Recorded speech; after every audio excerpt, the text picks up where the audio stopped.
Hello, beautiful people, and welcome to the Occult Explorers. I'm your hostess, Snappy, and I'm joined as always by my good friend Dion. How's it going, Dion? Life is good. Life is good.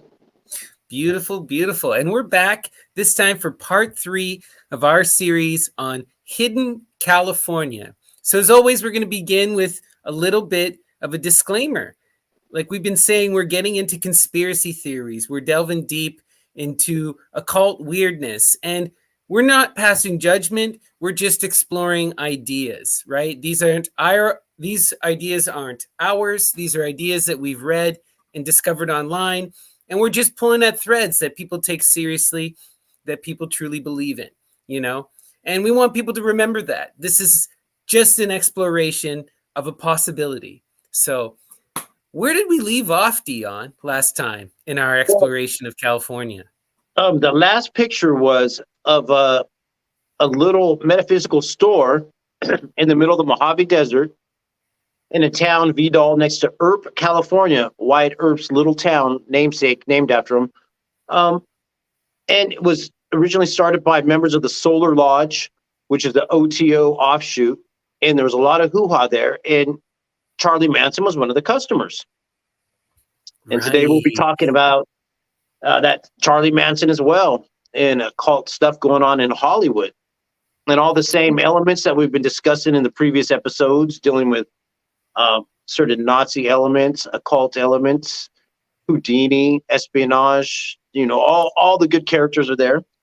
Right. No, this was really interesting because we converged right on a point where sort of all of the threads that you'd been discussing all led up to that one spot, right? We had the Mormons, we had the Nazis, we had the Freemasons, we have Charlie Manson, we have the OTO Thelema, at least the Solar Lodge version of it, as we saw with that Temple of Horus or whatever bar.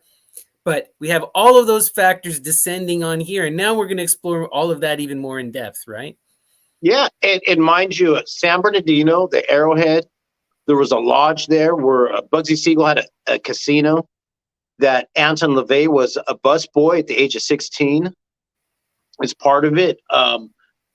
Houdini's murder, Jack Parsons. And so we just Also, the followed the orange trail fruit, of right? Route In the 66. the neo-Nazi weirdness that was going on with those eugenics programs, the orange citrus fruit programs.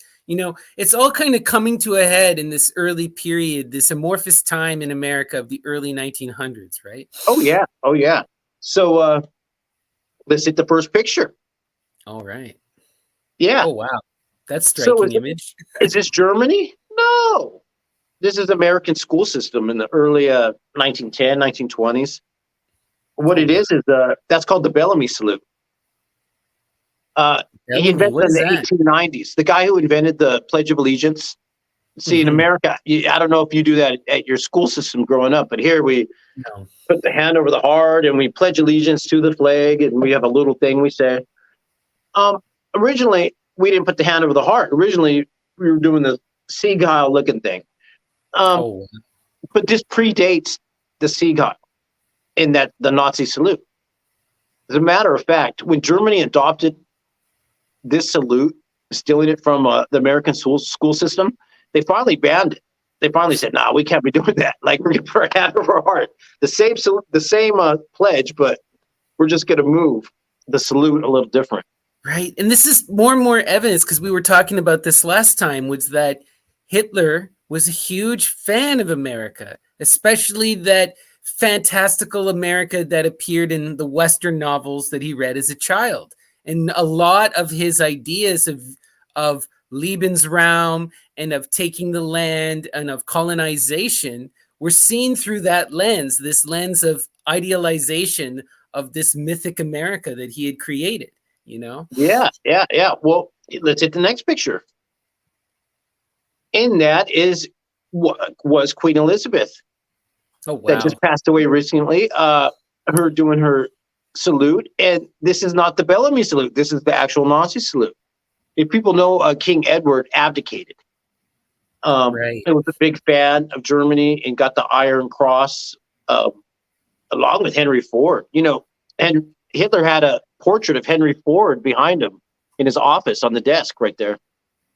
one of his heroes, the car manufacturer, Ford Automobiles. So this is a lot different than the Hollywood story we hear, because I thought King Edward abdicated for love. You're saying that he abdicated For because he love was a too. fan of Hitler? Yeah, there's some stuff going on there, That's Just, wild. And it's guys, like, sorry, go ahead. I was going to say it's an inconvenient truth. Yeah. And this is something that hits home for me as a Canadian, because she was our monarch, for better or for worse, in my mind for worse, but that's who she was. And she was the most famous human being of her generation by far, most photographed person alive, right? Or whoever lived, Did you have to like sing songs to her as a kid or something at school? No, but she's on all of our money and everything, and there's this weird kind of reverence, like when her family shows up and stuff. And like I remember when it's like a weird juxtaposition, because my family, especially my father, is like the most anti-monarchist person you could ever meet. So I'd hear all this rhetoric at home, and then you'd go out in public, and like the general public's attitude is a lot more reverential, Right. But yeah. And that's part of ancient times, in a mythological sense. We like leaders, strong leaders. We like mythological, she's representative of Pendragon. That's Arthur Pendragon. That's we like pomp and pride. There is a lot of monarchists who support the monarchy based on cultural ideas, and they believe that it upholds this, this grand idea and goes to the past. I call that BS, but I understand where they're coming from. Right. So last time we also discussed the Turner Bund, which is Turner John, who started his Turner Association, which is different articles will talk about the weaponization of gymnastics. And that's how utopia kind of starts, looking for the perfect person and scientific methods to be perfect through exercise and thought. It's an ideological premise. And they ended up in California, the Turners, and these different German clubs, let's say. It's really about German clubs, with German being the second spoken language in America at the turn of the century. This time period we're talking about, let's say like the 1920s. So let's hit the next picture. It's also important, like a lot of authors and a lot of people make note of this, is that there's this truly German kind of cultural preoccupation with the idea of purity that you see from the earliest Germanic period, and other people have talked about this at length, but they'll say things like how some of the earliest Germanic laws were about beer purity. Then you have the whole Protestant thing is about purifying the church. And then you have the philosophy of someone like Kant, which is about like purifying philosophy. And then, it gets even more extreme as we go on there to eventually it's about purifying human beings themselves. It's taking that to its illogical extreme, right? This is true. Das is true. So the salute, the Bellamy Salute, which became the Sieg Heil. And if you've ever looked up pictures of Hitler, he didn't do the Sieg Heil. What he did was he did this. If you could see my hand, that was his salute, which is like a receiving. It's like if you're throwing a ball, like you're giving the energy, and he's like catching it and just like, yep, that's right. Send it up to daddy. Now, this salute's a little different.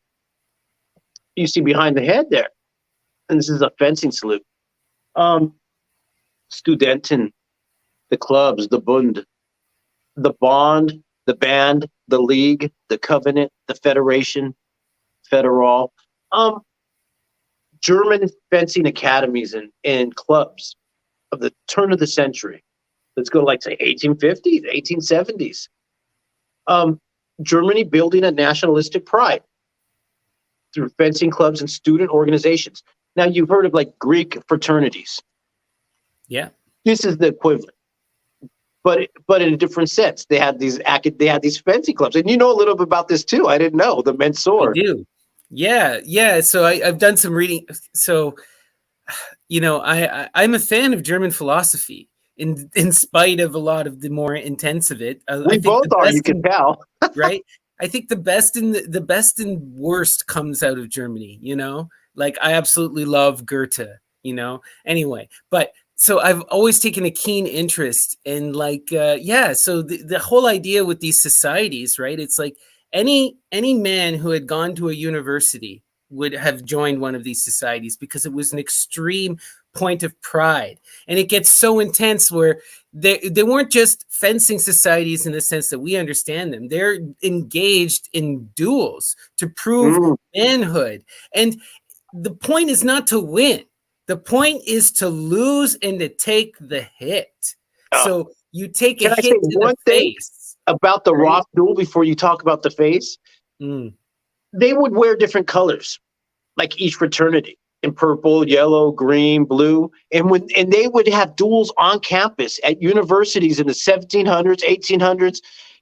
You might see the other fraternity and pull out your sabers right Yeah. there on campus, and they would duel.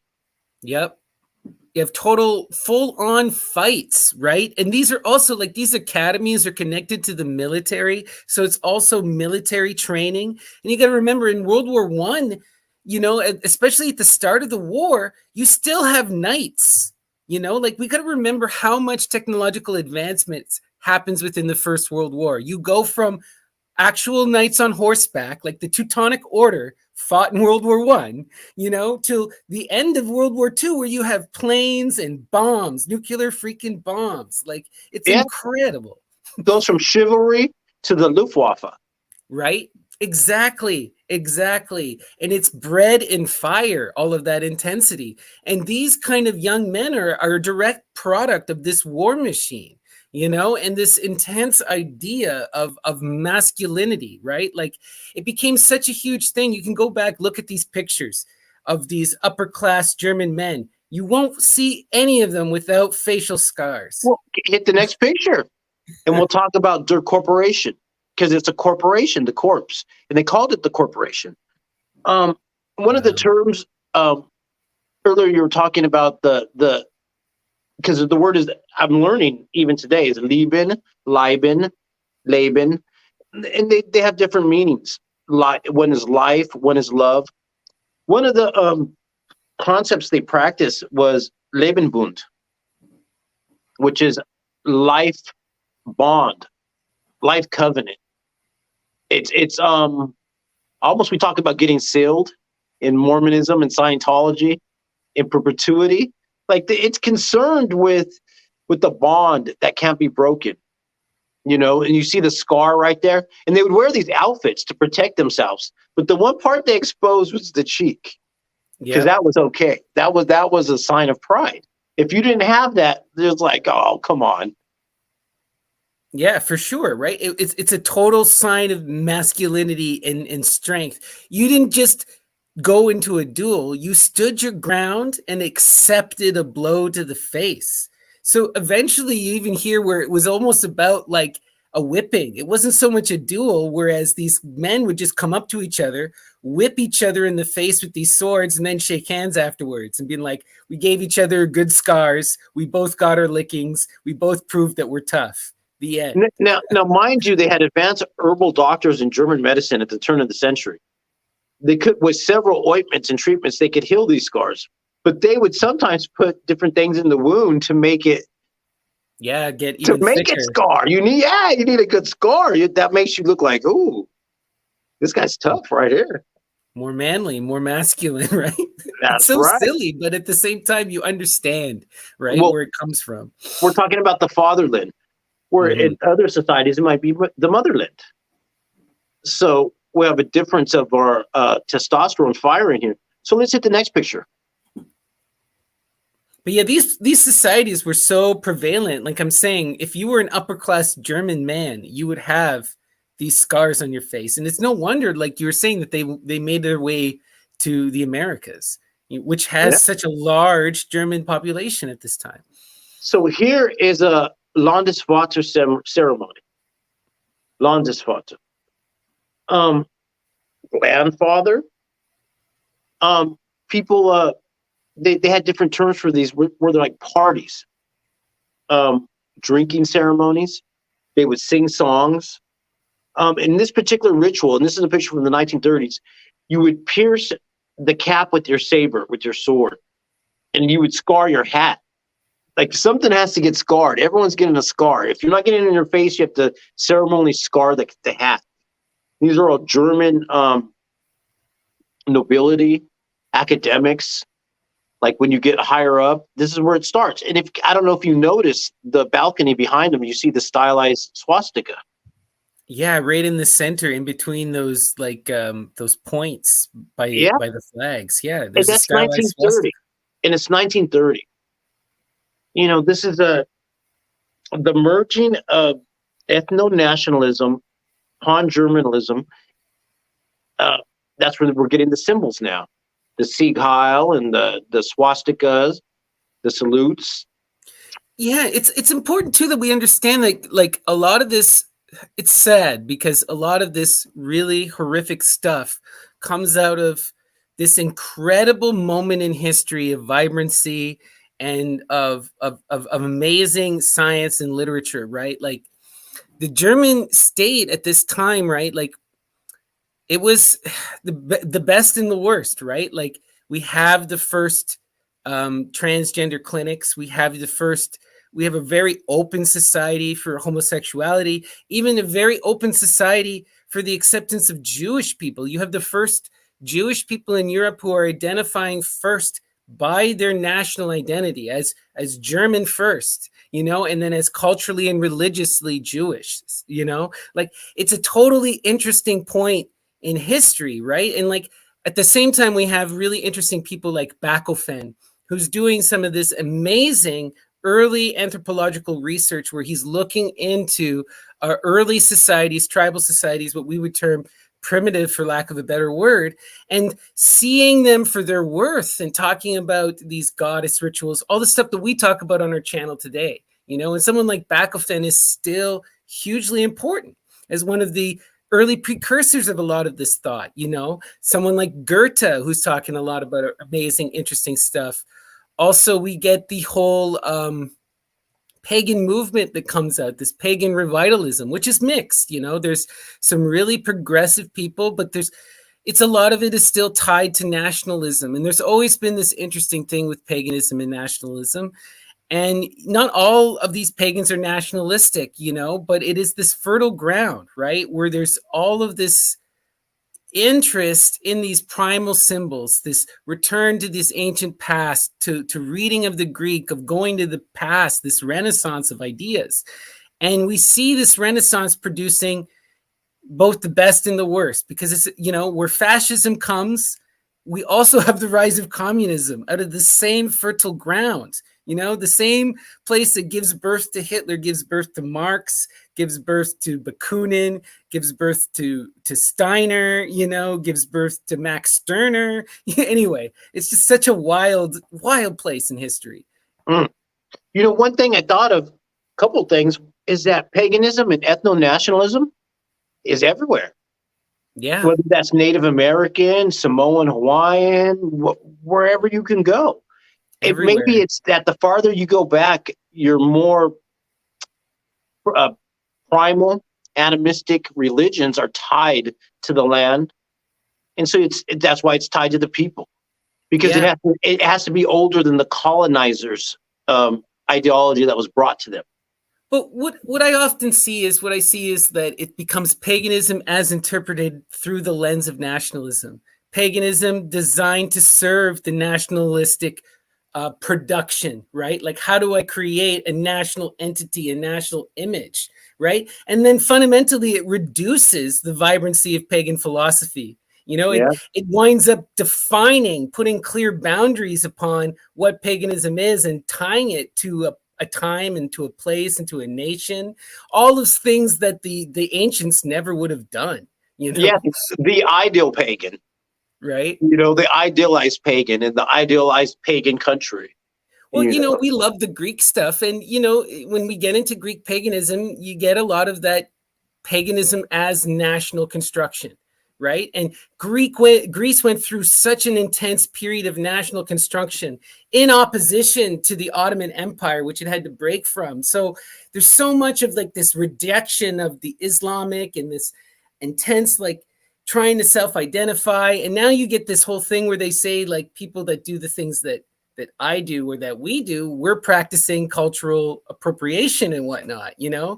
Everything's cultural appropriation, just to let you know. I know. I don't like the term being bandied about willy-nilly. To me, for it something to be truly appropriation, it has to be tied to capital, and it has to be tied to like a theft, you know?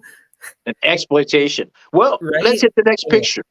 Let's Sorry hit the to go next off picture. topic there. No, we value your guys' time. So here's the Hollywood Bowl. This is 1929. A year before they're having the meeting there of the Landswatche with the German fencing clubs and student fencing clubs in Germany with swastikas and ethno-nationalism. This is a year before that. This is in the Hollywood Bowl. Charles Lindbergh is speaking at the Hollywood Bowl. And he's telling a 20,000 deep sold out crowd, like, hey, Hitler needs to win the war. We need a strong Germany. We need a strong Europe so we can have a strong America. Wow. You know, and this is we've talked about the Nazis in America. It's called the American Bund. You know, the American Covenant, the American Federation, the American Band. And they're big. You know, they're very big. And they had plans. That what was called the Hitler House in Pacific Palisades, which was set up for Hitler to come after World War II. You know, they had plans to take over. And so at this point, we're going to talk about some of the people that helped fight them. Some special people in LA. We'll go to the next picture. Oh, wow. This is history they don't really talk to you about. They always love to show the U.S. as the great hero. And, you guys did come in and help end World War II, specifically against Japan, but, right, like the story is a lot more complicated. Yeah. The fight for Nazis begins in 1930. Leon Lewis, a Jewish attorney in Los Angeles, set up a network to fight the Nazis that we've been talking about. Because all this stuff that we're looking at pictures and stories and newspaper clippings about, he saw that. He's like, I see what you're doing to my people in Germany, and you're going to do it here? Nuh-uh. So he set up a network of ex-military veterans and wives. And they went undercover and infiltrated all the Nazi organizations. What a badass. What a hero. Oh, yeah. Oh, no, it's deep. And it became the president of the B'nai B'rith there. That's the sons of the covenant, children of the covenant. And this starts earlier. Let's go to the next picture. All right. So here is Solomon Nunes Carvalho, Portuguese Jew, Sephardic. He came over with the Mormon contingent. Oh, wow. We were talking about that to Lake Arrowhead and through the pass in Utah. And he was a photographer and an inventor and an artist. And he came with the expedition to California.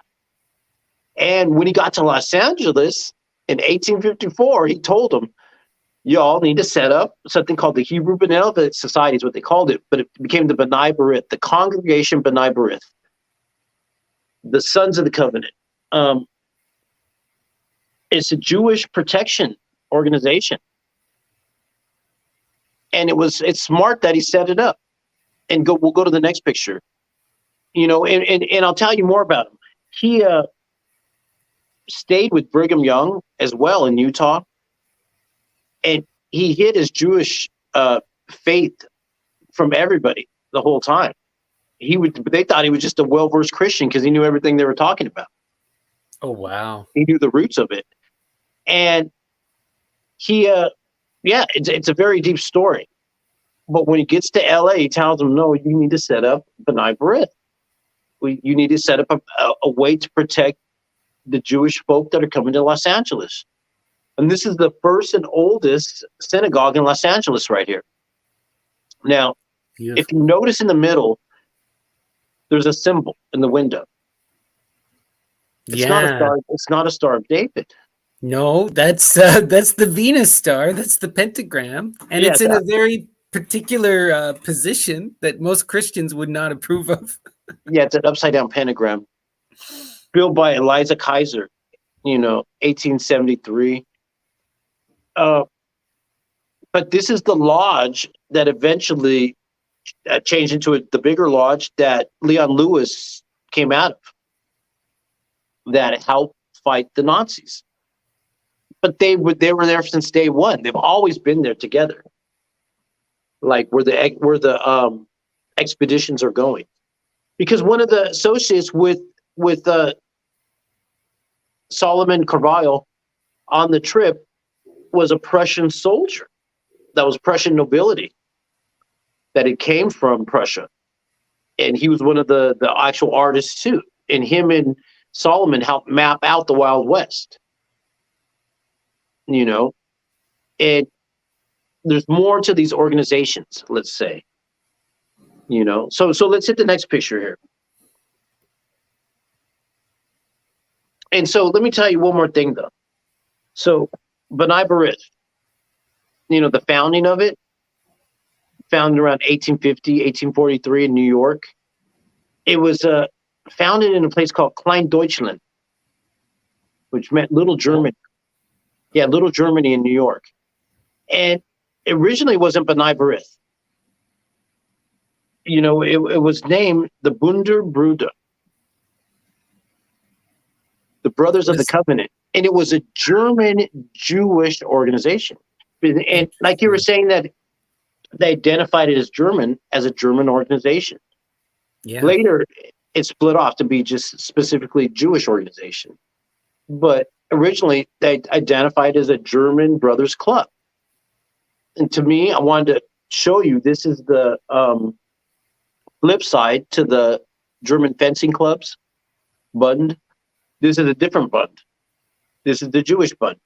And they did, like I said, they identified as a German Jewish cultural group in New York that eventually had to turn into a protection agency to protect themselves from all the hoo-ha going on. Wow. And so they come to California. And so up the hill from that lodge that we were just looking at, the first synagogue in Los Angeles, it's in that picture down there somewhere if you were to zoom in. You drive up the hill, and this is Laurel Canyon. Lookout Mountain on the top of the hill. Looks like an Alps lodge. Just like how we talk about in San Bernardino, they called it the Alps of America, the rim of the world. Yeah, this is something where German immigrants go. They love to set up places that they can ski or they can experience similar climates to what they would have had back home. Yeah, exactly. And so this is Laurel Canyon. And if you could read what it says up there, I won't read it, but paraphrase, it says, Lookout Mountain will become... Lookout Mountain it says, Lookout Mountain over Laurel Canyon at West Hollywood is not famous yet, but mark the prophecy. It will be before long, and in time will become not one of the most famous in the world, but one that will, in its fame, eclipse and surpass each and all other points of view, that so many travel so far at so much expense to see. Wow, that's quite the claim. Yeah, this is a postcard from... now, this place, mind you, burned down around 1915, 1919. But the canyon's famous. And that before that, this was Native American Holy Land. And then after that, they fought Spanish-Mexican wars there in the Battle of the Cajon Pass. And then eventually gets turned into the Lookout Mountain Inn, which was a spot for famous people to go at the turn of the century, up on the top of the hill overlooking Los Angeles. After it gets burned down, and this is around the time later on you get film, Charlie Chaplin, silent film, and then Hollywood area, Hollywoodland. People move and immigrate here, including Houdini. Had a mansion here. Several rich people up in the hills. But also up in the hills here was a military base. We'll hit the next picture. Wow. So this is Lookout Mountain Inn. And the next you have Lookout Mountain Military Base, Air Force base. It was used for military defense as a lavatory, film processing plant for military propaganda films. They had a fully operational movie studio back in the day that was more advanced than Hollywood. Wow. And this is up above Hollywood. And it's only because it was declassified Freedom of Information Act years later, people learned what it was. People didn't know this for years. You didn't know this 20 years ago. You know, this information only comes out maybe 20 years ago, 30 years back, 40 years back. You don't know this. And it's special because it's related to not just the houses in the area, but the culture in the area and the movie industry as well. You know, famous directors were going in there, working with the military at security clearances, Marilyn Monroe, John Wayne. Even later on, Stanley Kubrick, later on, people talk about might have been involved with the stuff. But so there's a tunnel system connecting this to Houdini's mansion. Let's hit the next picture. Whoa. Houdinis Mansion is connected to a military base? Yeah, here's Houdini's mansion. And I remember driving by there a lot years ago when and it was all tore up. It didn't look like that. And my buddy, he was one of the gardeners that helped de-weed it and clean it up and kind of bring it back to life. And you could drive past it on Laurel Canyon. You could look up and see all the staircases and weird statues and different things. And it has a tunnel system that not only connects up there, but it connects to Frank Zappa's old house, the log cabin, where a lot of the hoo-ha starts. So, hit the next picture. Yeah, Frank Zappa. Okay. The log cabin. And so how would Frank Zappa relate to the military base besides just having a tunnel system for his house? Well, here's the thing. A lot of the folk music scene in the 60s up in Laurel Canyon is a military op, based on the work of Dave McGowan. And there's also a book called Acid Dreams you can check out. It goes pretty deep, and some people try to naysayers say it ain't true, but once you get enough of it, you could just see the truth in it. Like, well, let's hit the next picture, and I'll start to break it down. Too many connections from what you were telling me.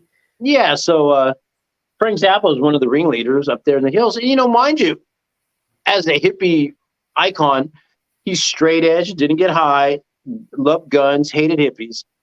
Yeah, he was a libertarian, right? Yeah, famously. And his father had security clearances involved in chemical stuff at the Edgewood laboratories. And his mom went to preschool with Jim Morrison in Virginia next to Langley there. And Jim Morrison's pops, before we talk about Jim Morrison's pop, we'll talk about to the left. We'll go to Crosby. You got Crosby, Stills, and Nash. All their so here's the thing. A lot of the bands in the 60s folk rock scene, their parents are involved in the military. That means nothing. Everyone in the 60s parents were probably in the military. It's post-World War II. But if your parents are part of the CIA or OSS or nuclear strategies or this and that, that's a little different. And so let's say not just this picture here, but 3 times this, from the Turtles, the Byrds, Graham Parsons, all the different bands up in the hills there, their parents are all part of military intelligence, like high-level military intelligence. So, like I said, Frank Zappa's father was doing the nuclear chemical studies at Edgewood.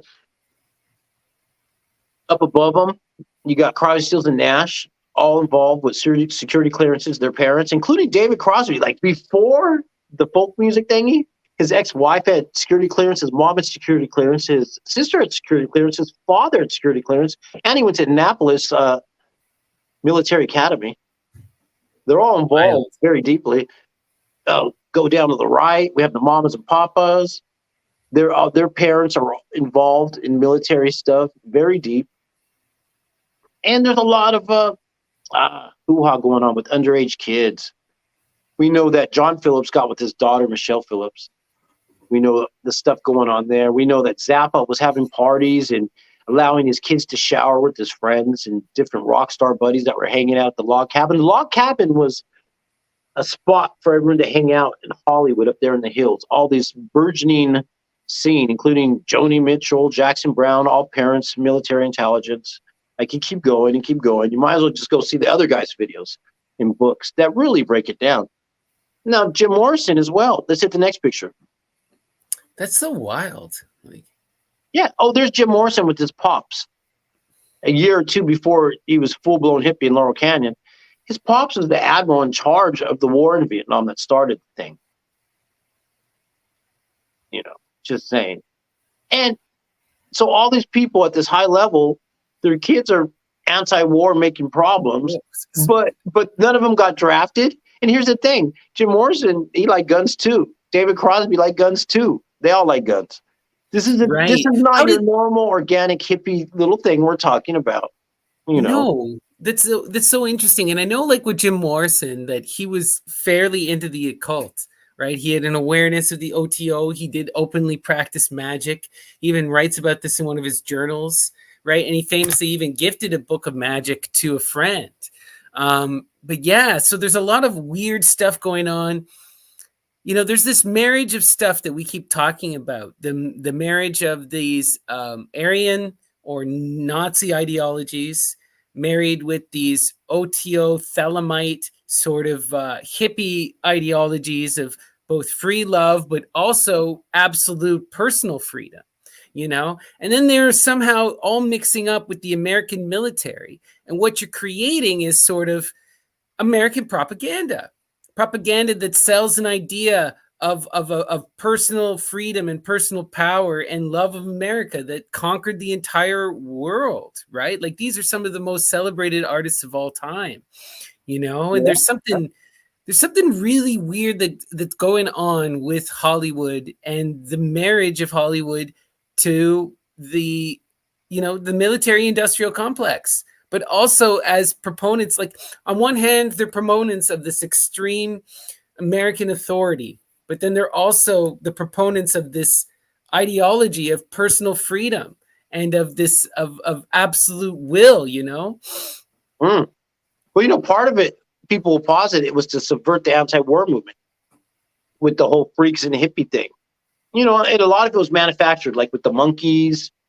They were brought together. Some people didn't even play their instruments in half these bands. And it was the Wrecking Crew with Phil Spector and his group of musicians was like Glenn Campbell, Emmylou Harris, Hal Blaine, Carol Kay. And they played on half of these songs until these people learned how to play their instruments. And they got immediate record deals. That was military sponsored. And now there's more to this Laurel Canyon trip up here because there was somebody else that was hanging out at all the little parties, playing music with them all. Let's hit the next picture. And we can see who this guy was hanging out, who was a big part of the scene there. Charlie Manson, yeah. He brought the girls to the parties there. He played music. He was respected. They were even going to subpoena mamas and papas and half that list we were talking about during the murder trial to see what their involvement was up there in the hills with this guy. And this guy would get around. Like I said, he would be out there in the Mojave Desert, out in the Lake Arrowhead area. He would be in Haight-Ashbury. He'd be up in Laurel Canyon. He was arrested some 15 or 18 odd times before he did the murders and let go because the cops said he had some kind of clearance. They were told to let him go. Now, part of this movement up there in the hills, next to the military base with the military intelligence kids and the weirdo Charlie Manson stuff, they needed something to fuel the experience, let's say. We call this the acid, the LSD, that whole little movement, which also we would think was organic too. But turns out not to be so organic. Maybe Albert Hoffman invented it, but what people did with it after that, is a little different. So let's hit the next picture. Right. Before we move on, too, I just want to highlight again, right? Like, Charles Manson is the synthesis of all these ideas we've been talking about. This is a guy who's talking about a coming of a new age, right? That's both the hippie and the thelema, right? He's talking about the Aryan race having to defend itself against a black revolution, right? Of where all the minorities are going to come up and wage war against this, against white people. You know, he's doing all of this acid. He's in Hollywood and he's writing folk rock, right? So it's everything that you've been talking about synthesized into a single person, and we know how it ends. It does not end well. And I won't even talk about all those other people involved in the story, because that's a different episode dealing with all the other bullshit that they're involved with, other secret societies and shit. Right. They were chosen. It was all a chosen op. It was a ceremony. Yeah. So they were taking acid. They liked that acid, you know, and part of this acid stuff deals with the CIA, deals with Nazis, deals with experimentation. You know, it could sound like an organic experience that some hippie kids at festivals are just taking acid and having fun to the cool music. Or is that military acid in a controlled operation sponsored with CIA money and handlers, you know? So Timothy Leary on the left is getting arrested right there. And on the right, Owsley Stanley's getting arrested. Big time chemist for the Grateful Dead and a sound engineer designer. You know, and he's related to nobility, let's say American nobility, rich family, and very smart guy. But the precursors and the chemicals that he was getting to make all this acid that they were turning out the kids with is military grade, coming from military chemical factories. It's all written off with, and, you know, a lot of the original heroes in this story of the psychedelic revolution, from Leary to Ginsberg, you know, Ram Dass, Ken Kesey, Wavy Gravy, all these different psychonauts, military acid. They were going to military bases to take the stuff. It deals with mind control, human behavior research, Stanford Research Institute. Stanford is where they're doing the eugenic stuff. Yeah. Years later, they're doing the acid test stuff. And Timothy Leary eventually became like the not the ringleader, but the face of the Brotherhood of Eternal Love, which Orange County. You go on Wikipedia and type it in, and it says a hippie mafia started in the 60s in Orange County, California, that made acid and was trying to turn on the world, but also became gun runners and other things. But what's funny is that oranges, like, let's hit the next picture. We started off the episodes originally in California about the connection with oranges and swastikas and secret societies and stuff. And here it's called the Orange Sunshine. Very powerful stuff that the chemists were making, you know, 60s and 70s. This Brotherhood of Eternal Love to turn on all the kids. But it was coming from Nazi research. 100% Nazi research. Hit the next picture. And wow. this picture I found that somebody just, Brotherhood of Eternal Love. They just show it. You know, this orange sunshine right here from California, Orange County, California, huh? These Nazi chemists. And what happened? How did this happen? Well, we talked about Werner von Braun, who came to California after World War II, partnered up with Disney, partnered up with NASA, became the father of rocket science. You know, first he was the father of the weapons for the Nazis, and then they brought him here. It was called Operation Paperclip, where after World War II, about 1,600 Nazi scientists were brought to America and put into our government, into a lot of positions. You know, because they were too valuable, just too valuable. So a lot of the commercial technologies and different stuff that was evolved that we use today was developed by them, and they got immunity. Because, you know, like earlier we talked about Leon Lewis, you know, the Nazi hunter, you know, was getting these guys, you know, like even, I don't know if you know about, like, after World War II, Nazis went to Argentina. Yeah. And some Israeli spies went down there and got him and brought him back and put him on trial. Well, one of the guys they wanted to get was in America, in California, but they couldn't get him. They were told, nah, these people are off limits. So Leon Lewis went to all that trouble to set up this network to filter out all these Nazis, and then later told by the CIA and American government, like, well, you got to leave them alone, though. They work for us now. You So know, insane. and let's Wow. explore some of these people. Let's go to the next picture. But you blew my mind. This image is everything that you've been talking about. The acid, the hippies, the Nazis, and the oranges. Like, wow. And Yeah. remember the Hecate murders at the turn of the Yeah. century dealt with poisoning women and children with oranges Yeah. for the Yeah. goddess Hecate in terms of this hub, this wheel that was the Strophalos wheel connected to Disneyland and Houdini and Aleister Crowley and Wyatt Earp and, Bugsy Siegel, Anton LaVey, that kind of stuff.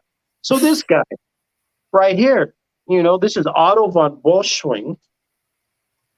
Oh, he's the dude. He's second in command. When they went down to Argentina to get the guy to bring him back to Israel, they wanted this guy, his second in command. But they were told, nah, he's off limits because he's running California. Well, he got out of the game early. He joined the CIA even before Hitler lost. In 1944, he was already on the team in America. He was Team America and supplying him with info and stuff. So by the time that the war ended, he was already ready. He was in place. And what did they give him? They put him as a CEO of a drug and chemical company in California. Wild. Top What was Nazi. the company? Top dog. No, we ain't even got names. He's connected, and he helped start that research that goes back to Dachau, the concentration camps. Because we talked about Werner von Braun. People say that he was an innocent guy, like he was just a scientist. But if you look at his record back in the SS in Germany, they were hanging Jews from the walls. They were doing experiments where they were freezing them in water to test their temperatures. They were doing all kinds of crazy experiments. And it started off with chemical experiments, was part of it. And that's why they gave him the post of chemical, as a chemical CEO, because the mustard gas, the sarin gas, these different gases, different experiments, and atropine and mescaline for mind control. So let's hit the next picture. And we'll look at one of the most important homies in the whole thing, the father of it all. And atropine and mescaline, these are two of the hippies' favorite kind of drugs. Atropine is in Datura. This is a shamanistic drug. This is one that we see a lot used by the original priestesses. And the mescaline, right? That's used by a lot of indigenous people in the Americas. It's one of the most potent forms of entheogens that you can get. It's nice and mild. Well, here's Hubertus Struggold, the father of space medicine, it says on Google. Okay. That's Werner von Braun's number 2. Space medicine, aeromedical research, mind control. Really, he started off. He was the guy doing the experiments at Dachau, and later on, this is the father of this LSD research.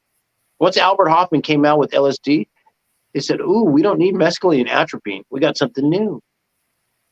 He hired the chemists and the psychiatrists and the researchers that did the MK Ultra stuff. He was in charge of that.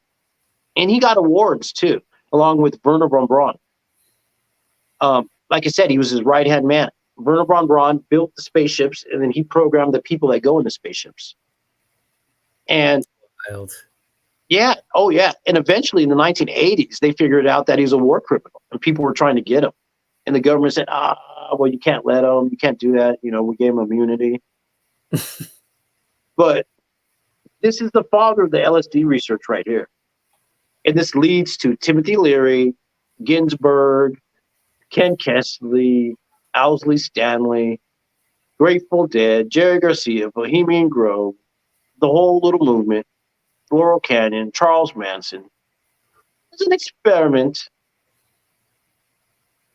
Simple experiment. They just wanted to dump a bunch of acid on the public, see what happened. Well, part of the research that's become unclassified is they were going to dump acid on Castro in his water supply. Part of the problem is that chlorine neutralizes the LSD in that form. But then the CIA said, oh, well, then we need to come up with a form that's chlorine proof, because they wanted to go and dump it in Cuba. And they had research dealing with, this gets into Marilyn Monroe and JFK in different circles in Hollywood that were first exposed, in Washington, D.C. that were exposed to LSD research. It was all very controlled and leaked out how the LSD got to people. All the precursors for the ingredients, everything came, like I said, through military chemical plants, through these people right here. It was all a controlled experiment to create a certain, I don't know. Some people can say that the hippie thing it's organic and it opened their minds to have something new, and other people could say like, no one made them open to suggestion and programmed them and stopped something that could have been. Because the real anti-war movement in the '60s was straight edge college professors on college campus that were. It wasn't hippies or freaks. It was regular people that were into the war. Mind you. Well, this is always the thing, right? Like, the hippie movement, it really has like three forms. You have the early movement, which are the freaks, which you referenced, who were radicals. A lot of them were black and indigenous, and these were proto-communists. And we're doing activism and actually fighting against stuff. And they were hip, as in they were on to what was progressive at the time. Then the movement kind of blows up and it becomes really popular among everyone. Then you get that Haight-Ashbury scene, and then it blows up and becomes global. And then you have this global scene. And by the time it's a global scene, it's a parody of itself. That's when you get the hippies trying to levitate the Pentagon, where like, I appreciate the sentiment, but like, it's such misplaced, so much effort, so misplaced, The folks that wanted to levitate the Pentagon had security clearances, just let you know. But you said Haight-Ashbury. So it's about removing, right? It's about taking that anger and dismantling it. Anyway, Go ahead, Dion. Well, I was going to say Manson was out there in the Arrowhead in the Mojave Desert. Manson was up in Laurel Canyon, and you said Haight-Ashbury. Mm-hmm. Haight-Ashbury is another hub of this stuff. Let's hit the next picture. And so we're going to talk about Haight-Ashbury, but I see it a little differently. I see it above, up in the hills once again. Not at the Haight, but who's up in the hills overlooking the Church of Satan, Anton LaVey, who was at the Arrowhead, remember, and Bugsy Siegel at the Lodge, who was up in Laurel Canyon with all the 60s folk people and the Young Turks and Sammy Davis and the whole crew. And right here, Church of Satan in San Francisco there. Now, I like this picture because it helps open up some more questions in the door. So Michael Aquino is wearing his security, is wearing his military outfit. And if you know anything about the Presidio and the children scandals, the child scandals that went on there with the daycare and this whole temple is set and everything, this is a whole nother episode just to understand Aquino. But who had security clearances and worked alongside Anton LaVey's Church of Satan until he finally went off and started his own, let's say, Egyptian offshoot. But part of the thing is, he would leave the base to go to the Church of Satan meetings. No one messed. This is PSYOP Central right here. He put on a lot of this stuff. You see him like in the background, just overlooking it all. And who's the old lady? That's the one thing I wanted to know. Who's the old lady? I wanted to know. That's the Baroness von Plessen, who was funding a lot of this stuff. Church of Satan, Haight-Ashbury nonsense, huh? She comes from a very noble family in Germany as well. Her brother, let's go to the next picture. Her brother, Victor von Plessen, was involved in black magic. Holy shit, that's crazy. Before we go off, I just want people to understand who Michael Aquino is here, right? Michael Aquino was the right hand of Anton LaVey during Anton LaVey's life. And then after Anton LaVey died, there was a struggle to see who would take over the church and how the church would evolve. And Aquino decided to leave, and he started his own it's like, I wouldn't call it theistic, but it's more theistic than traditional Satanism, and it's more magic based, but it's based in this weird kind of like, psychologically based magic. And he's written several books about this. But also what's wild about Aquino is the central figurehead of many, many, many, many conspiracies involving the US government and the occult, right? Aquino is a guy that a lot of these people point to as a key figure for doing cover-ups, for doing black ops. He actually goes and does a working at the occult castle in freaking Germany. At the SS Castle, where Himmler had the whole occultic set up. And it's sponsored by the American government. He went on Oprah. Yeah. Well, it's next level. Before he died, it was so wild. He goes on, you pointed out, I can't remember the guy's name, but you pointed out that particular guy is connected to big money, Gaia BS. It's all ludicrous. But he actually goes on to one of these conspiracy podcasts, and the guy asks him, like, full out, are you involved in the New World Order? Are you involved in all this stuff? And it's hilarious. And Mike Aquino just laughs and talks about his magic book. But the fact that he actually entertained it leads me to believe that, he's so much of him is a psyop, and it's all about the psyop, And it's about the company we keep. Like, all those people in the picture are important movers and shakers, industrialist type people. Next picture. And we'll see who the von Plessens are. So that's the Baroness von Plessen. Her brother, Victor von Plessen, was involved in black magic movies and publications in the 1930s and 40s. Wow. Studied black magic in Balinese black magic with the headhunters in Borneo. And so who's their father? We'll hit the next picture. That's so interesting. Yeah. Oh, wow. Bill Marshall, Herman von Plessen.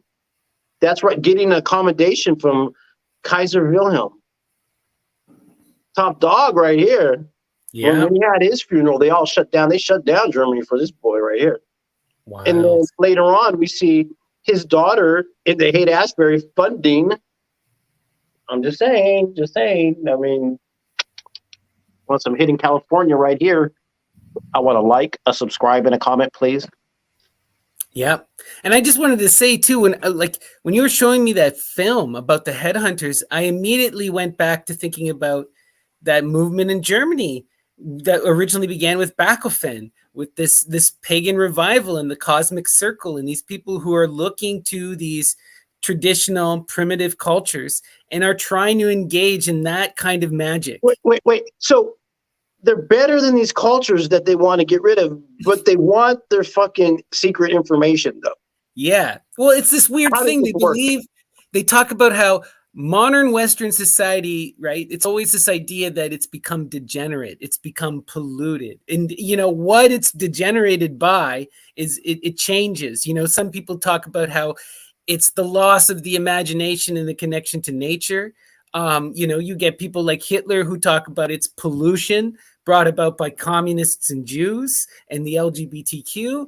But, they all are always identifying some kind of grandiose other or some grandiose problem that has caused society to degenerate.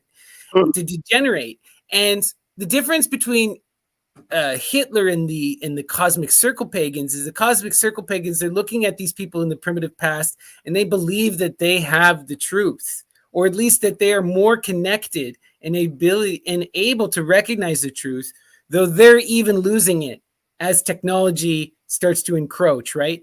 You also see a lot of this in a lot of anarcho-primitivism, people like the Unabomber, who often gets mischaracterized as a far rightist, but he's actually an anarcho-primitist. And there's so much overlap with these philosophies in some ways, but it's funny is that the primitivists hate the fascists, absolutely hate the fascists, you know, even though they talk very similar and they have similar actions, you know. Well, It's interesting. So we're discussing how the Knights of the Black Sun, Viril, the Thule Society, end up in Hollywood Hills, in the Haight-Ashbury, funded by through Prussian royalty, nobility, CIA. And we talked about this military base up in Hollywood Hills that seemed to be orchestrating a lot of it. Now, who lives at the military base now? What's happened to that military base? Well, when it was shut down in the 70s, they turned it into like a rehab center. And there's been deaths and suicides there. Well, let's go to the next picture. And we'll close out the shore for y'all. Oh, it's nice now. They fixed it up very nice. Oh, and wow. It was bought by a superstar in Hollywood who, he fits the same mold, let's say. His father committed suicide. His new father was part of the military, and he lived in military bases. Oh, there he is, Jared Leto. Owns the military base in Laurel Canyon, where all this hoo-ha took place. And here he is on a Greek island that he rented out to have a special communion with his fans, a private event where he's kind of like a Manson type figure. He's 2.0 right here. He's a total cultist. He's a total cultist. His fan club is called Echelon. That's his fan right there. His fans are called Echelon. If you type in Echelon, it's a CIA program. Oh, wow. No bullshit. No bullshit. 100%. It's a CIA program, and Echelon is also the name of his fan club. And he also lives at a CIA military outpost and has a cult on a Greek island and has an award of this and award of that. And 2.0 right here. Very talented. He's a rock star and an actor. And he's a guru. What the hell? And he's also doing the creepy sex pest stuff. Like, dude is all around gross. He's Manson 2.0. That's why he's up in the crib. They just like he probably didn't even charge him for that shit. They said, "Here's the keys. Like, you own this shit." So yes. So next, what is always with these creepy actors in the having these legions of women that they then just abuse, you know? Is what it is. And they like them young, even though you can have them any age. It's a certain thing. And they bring them young to them. They want them because it's all compromise and it's this whole game. But we set the stage for Haight-Ashbury to go there next, to San Francisco. What Lola wants, Lola gets. The Bohemian Grove, Mount Shasta, Silicon Valley. You know, we could explore there next. That's going to get like and subscribe, everyone. This has been such an incredible journey. Wild. I'm glad, you see all these threads and they're loosely connected, but now they're all like converging. That image you showed me of that hippie cult that Leary started. Wow. No, this is Temple of Mars. Yeah. Temple of Mars will always take over the other temples in the village. You know, Venus, Eros, whatever, Sophia, whatever you have. Temple Mars wants to gangster it and be in control. And so here we got the imprint. Yeah, like you said, this is about it almost seems like you said there was a real reaction to the anti-war movement, so then they had to create, their own reaction. Their own American propaganda, their own version of it. It's always been about that, that fake progress, where we take that anger and we redirect it, Don't ever question the man behind the curtains. Yep. So like, subscribe, comments, shares. Check us out next week, Yeah, it's going to be so exciting. I'm excited because we're going to get to the roots of the hippie movement. We're going to talk about San Francisco, which is, its own sort of world unto itself. Like you said, right? If LA has its own seedy business, San Francisco has its own world to itself. So that is going to be so much fun to explore. So thank you everyone for tuning in. We're the Occult Explorers. Like, subscribe, share. You can support us on Patreon, on Coffee. Please come join us on the Discord. If you know any conspiracies or things that we need to be checking out, religious movements, interesting figures, anything, doesn't have to be about California. That's just what we're talking about currently. And if you heard anything that you disagree with, share your thoughts below. We want you to engage with us. And, you know, like we said, we're exploring ideas. We're not trying to tell you that we know everything. We're just having fun, exploring potentials, and telling stories. So thanks again, everyone. Peace, love, hail Satan. Till next time.